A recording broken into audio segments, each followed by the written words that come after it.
Ladies and gentlemen, over the course of the weekend, NBA legend Charles Barkley said something very interesting. And what was interesting about it is the fact that it's interesting.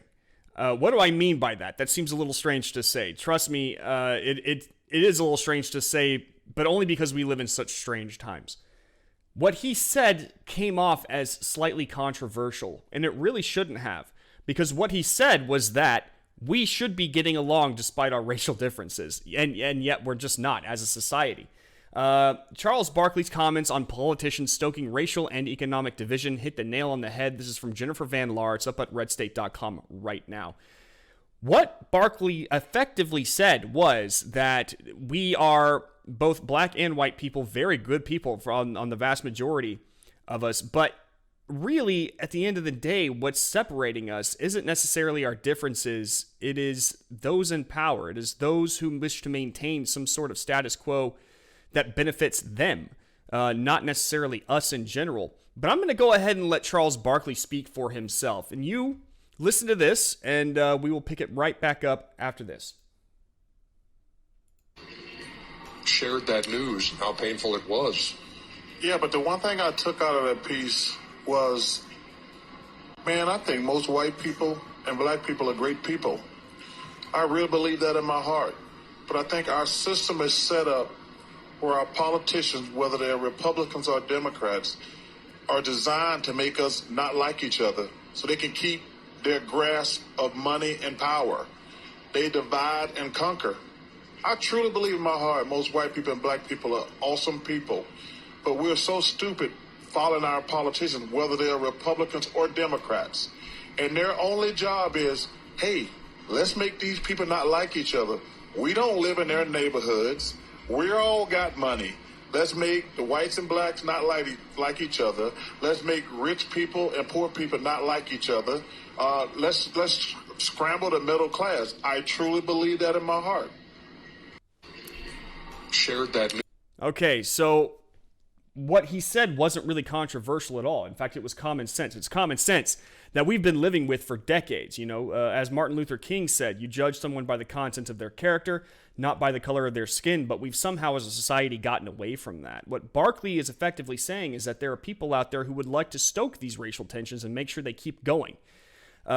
Mainly because it awards them power and money. There are perfect examples of this. Not long ago, we talked about Al Sharpton.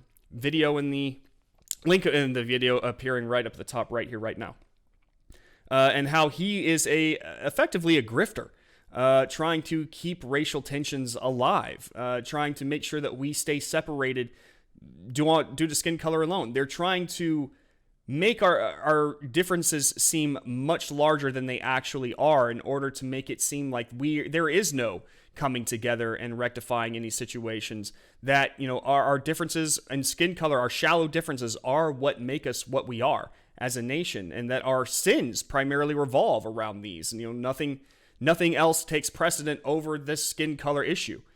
Charles Barkley is one of those people who actually sees through that, through the lies that we're constantly being told, and the divisions that are constantly being forced upon us.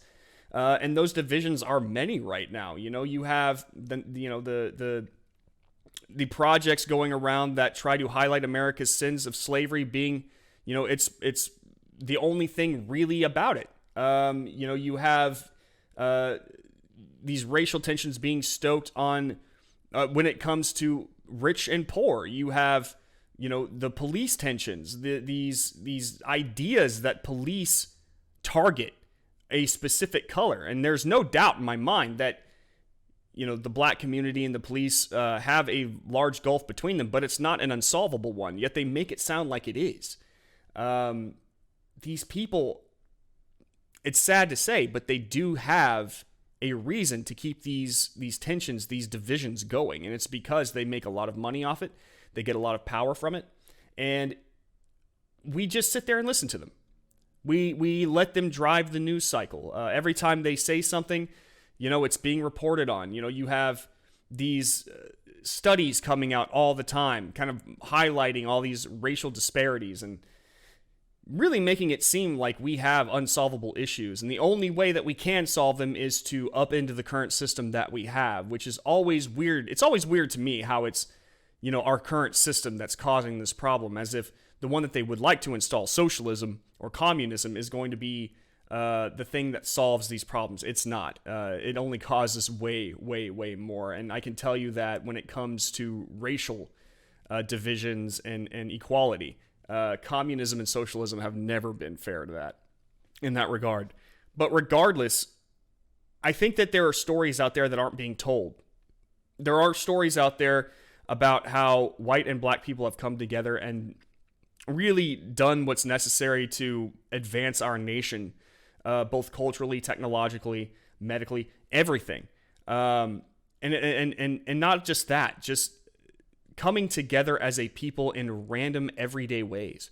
And one of the ways that I really thought really highlights just how much our racial tensions really don't matter at the end of the day is a story from Lil Wayne.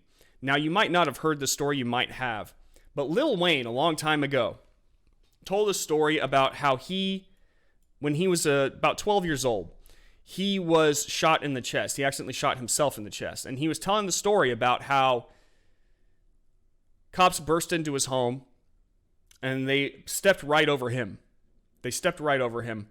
But one of them didn't. And he chastised the other police officers for effectively ignoring the kid with a bullet hole in his chest. And I'm just going to go ahead and let him tell the story himself. Age of 12 years old, I shot myself. I was in the house. Police knocked on the door. I was right there. They knocked the door down. Everybody jumped over my body to go get the guns and drugs and whatever they could find. It took one guy to stop right there and cuss everybody that hopped over me out. Like, what the fuck are y'all doing? They say, oh, no, we was going to see if what the fuck are y'all doing? We called the ambulance. A fucking ambulance? Do you not see this kid on the floor with this hole in his chest? Say, you drive. Pick me up. Brought me to the hospital. He didn't drop me off at the ambulance and say, you take him. He brought me to the hospital room and made two and stood there and waited till the doctor said he's gonna make it. He said, don't worry, my name's Uncle Bob. He was white as snow. Them motherfuckers that hopped over me was blacker than me. Was he a cop? Yeah, he was a cop, and my life was saved by a white man. I don't know what racism is. You might not have heard that story. That story might not have reached it. I definitely didn't reach the mainstream. But it's one of those stories that always stuck with me. He was basically saying that the cops who burst into his home and started looking for the drugs and the guns and all that stuff were black, but the one white officer picked him up and ordered the other ones to help him take Lil Wayne to the hospital. That is not me condemning the black officers, but I will say that this is just one of those stories that shows you that when it comes to racial tensions, it's really not a white versus black thing. Yes, there are individuals out there who are horrible. That is absolutely true. We cannot deny that. There are racists in this country. However, as Charles Barkley said, the vast majority of the people in this nation are good people. They don't have a racist bone in their body. We as Americans are brought up to look at race last when it comes to how or who a person is and their importance to this society. We are brought up, as Dr. Martin Luther King taught us, of judging first by the content of someone's character. Are they a good person? Okay, that's what we care about. Are they, helpful to this society? Do they, are they nice people? That's really all we care about. When it comes down to crime statistics and all that stuff, yes, there is a disparity. Absolutely. But that can also be attributed to the fact that, as Charles Barkley said, a lot of these politicians would love for these disparities to continue, love for these crime statistics to stay up, would love for these police interactions to continue in the black community. Why? Because they profit off of them. So long as they are able to stoke fears, stoke anger, stoke hatred, they will always have a loyal voting bloc. Because if there's one thing that does unite more than love, it is hate. And it's sad that we have these people in office willing to do this, but there they are. It's sad to me that what Charles Barkley said is considered controversial in our day and age. It shouldn't be. It should just be pure common sense.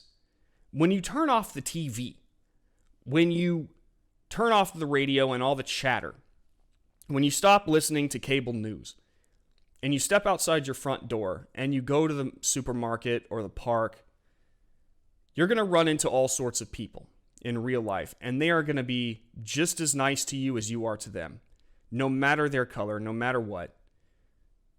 A lot of these people are just normal, everyday Americans trying to live their lives.